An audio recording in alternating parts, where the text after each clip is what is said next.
It could be big possible news for a Power Rangers movie, and perhaps, like some are saying, a sequel to 2017's Power Rangers?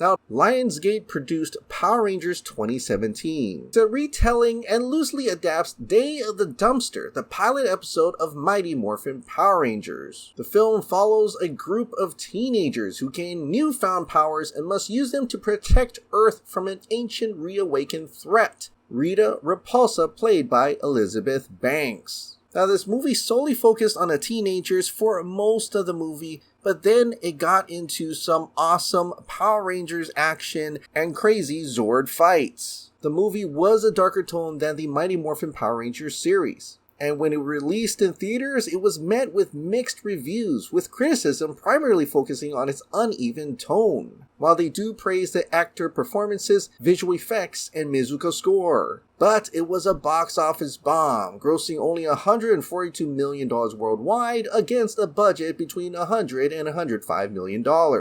The film was intended to launch a film series with multiple sequels, but all plans were cancelled due to its commercial failure, leading Saban himself to sell the franchise rights to Hasbro. But since then, a lot of people seem to have picked it up on digital and physical copies and has been a lot more positive about the movie. I myself am a big fan of the Power Rangers 2017 movie, and understand that it's not like the Mighty Morphin Power Rangers series, but I still wanted to see more, especially after they teased Tommy Oliver at the end of the movie. There were so many possibilities, and cool things, like Rita Repulsa being the original Green Ranger. I couldn't wait to see Tommy Oliver show up and Rita Repulsa return, giving him the Dragon Coin, like a loose adaptation to the Green with Evil episodes. But alas, apparently it wasn't meant to be. Hasbro decided to reboot the Power Rangers. But we haven't seen the reboot yet. We only heard of plans to reboot